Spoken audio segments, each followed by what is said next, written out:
విజయ్ కుమార్ గారికి ఏబిఎన్ ప్రేక్షకులందరూ నమస్కారం. ఇందులో కక్ష సాధింపు అంటే రాజకీయ కక్ష సాధింపు అంటే వెండెట్టా పాలిటిక్స్ అనేదానికి ఇప్పుడు అర్థం లేదు. ఎలక్షన్స్ ఇంకో 4 సంవత్సరాలు ఉన్నాయి. ఆల్రెడీ ఎలక్షన్లో 164 సీట్లతో కూటమికి ఊహించని మెజారిటీ వచ్చింది. కొత్తగా కక్ష సాధింపు ఉండాల్సింది భౌతిక దాడులు లేవు, లేకపోతే రాజకీయ వైరుధ్యాలతో జరిగే రకరకాల పరిణామాలు కూడా ఇప్పుడు జరగట్ల.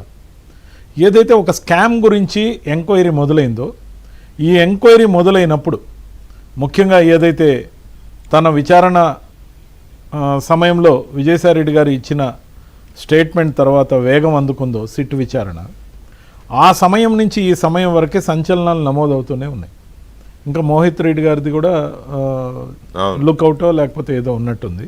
నేను ఎప్పటి నుంచో అనేక మీడియా సంస్థల్లో లిక్కర్ స్కామ్ జరిగిన మాట వాస్తవం, కానీ ఎంత పరిధి తెలీదు, కానీ ఎవరెవరు ఉన్నారో నాకు తెలియదు, కానీ విచారణ సంస్థలు నిగ్గు తేలుస్తారు. కానీ ఖచ్చితంగా లిక్కర్ స్కామ్ జరిగిందని నేను అనేకసార్లు స్టేట్మెంట్ ఇచ్చా, మన ఏబిఎన్లో కూడా చెప్పా. కానీ దీని మీద చర్చకు రావాల్సిందిగా బహిరంగంగా వైఎస్ఆర్సీపీ నుంచి ప్రముఖులను ఆహ్వానించా. ఎందుకంటే 2,73,000 కోట్ల రూపాయలు డీబీటీ ద్వారా ప్రజలకి ఇచ్చే డబ్బేమో ఆన్లైన్ పేమెంట్ జరిగింది. 1,01,666 కోట్ల రూపాయల కలెక్షన్ ఏమో క్యాష్ రూపంలో కలెక్ట్ చేశారు. అంటే ఇచ్చేదేమో ఆన్లైన్, తీసుకునేదేమో క్యాష్. ఇక్కడే ఉంది స్కామ్.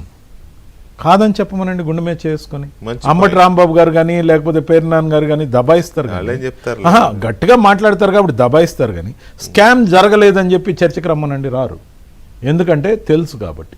కానీ ఒక్కటి, ఇండియన్ జ్యుడిషియరీ సిస్టమ్ మొత్తం కూడా ఇండియన్ ఎవిడెన్స్ యాక్ట్ మీద నిర్భరమై ఉంది, ఆధారపడి ఉంది. సో ఎవిడెన్స్లు మాయం చేసాం, ఎవిడెన్స్లే లేవు. సాఫ్ట్వేరు, లేకపోతే వాడిన కంప్యూటర్లు, వాటి హార్డ్వేరు, లేకపోతే సిమ్ములు, ఫోన్లు, లేకపోతే సాక్ష్యాలన్నింటినీ కూడా సమూలంగా తుడిచేసామన్న ధైర్యం దీనికి కారణం.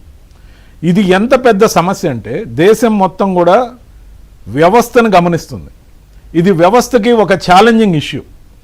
ఈ స్కామ్లో కానీ ఏ స్కామ్ జరగలేదని తేల్చేస్తే ఇక దేశంలో ఏ స్కామ్ జరిగినా దేనికి కూడా అడ్డు అదుపు ఉండదని నా అభిప్రాయం.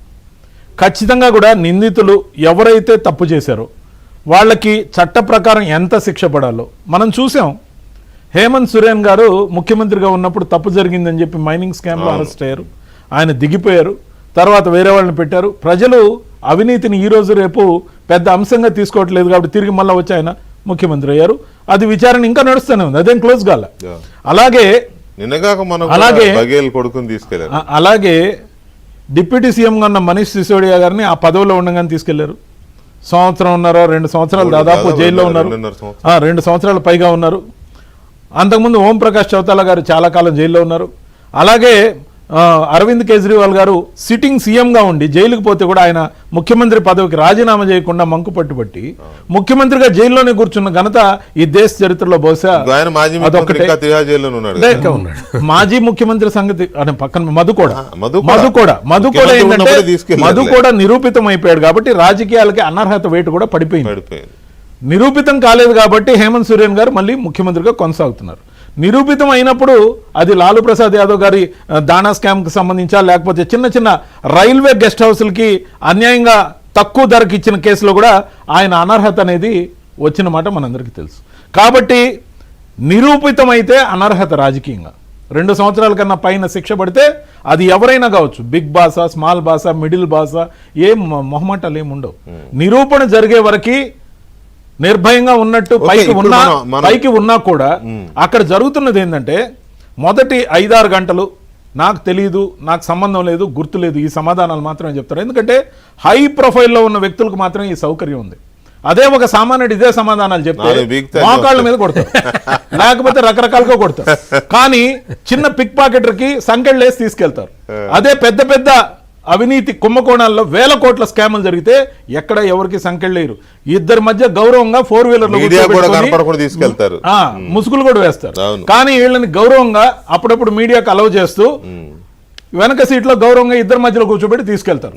అంటే హై ప్రొఫైల్ కి ఇప్పుడిప్పుడే సంస్కరణలు తెస్తోంది ఎన్డీఏ ప్రభుత్వం.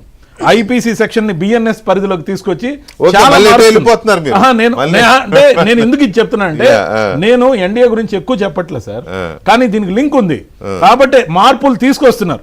కానీ ఈ సమయంలో సందర్భంలో ఏదైతే ప్రిలిమినరీ ఛార్జ్ షీట్, ఇది చాలా ప్రిలిమినరీ, ఈ ఛార్జ్ షీట్ ఏదైతే వేశారో దీనికి సప్లిమెంటరీ ఉంటుంది, దానికి తర్వాత ఎన్ని సప్లిమెంటరీలు ఉంటాయో తెలియదు.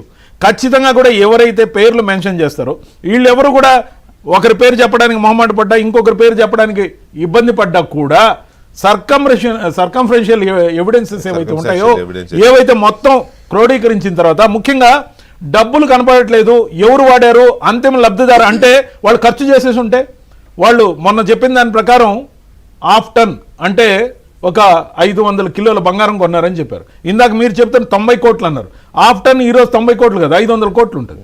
మరి ఆ విధంగా వేలాది కోట్ల రూపాయలు. ఈ రోజున మిథున్ రెడ్డి గారు వచ్చేటప్పుడు మీడియాతో ఒక బయట ఇచ్చారు. ఆ బయటని చూసినప్పుడు నాకు కొద్దిగా ఆశ్చర్యం వేసింది. ఎందుకంటే ఈ పరిధి 50,000 కోట్లు అన్నారు, తర్వాత 40,000 కోట్లు అన్నారు, తర్వాత 10,000 కోట్లు అన్నారు, ఈ రోజు రేపు 3,000 కోట్లతో ముక్తాయిస్తున్నారు, రేపు ఏమీ లేదని వాళ్ళే చెప్తారు చూసుకోండి అని చెప్పారు. ఇది న్యాయ వ్యవస్థకి సవాల్. ఈ కేసు దేశానికి తలమానికం కాబోతుంది. అందుకే కదా దాని మీద ఇంత ఫోకస్ పెట్టింది. దేశవ్యాప్త ఇది జాతీయ స్థాయిలోనే చాలా పేరు తెచ్చుకున్న కేసు అయిపోయింది సార్. జస్ట్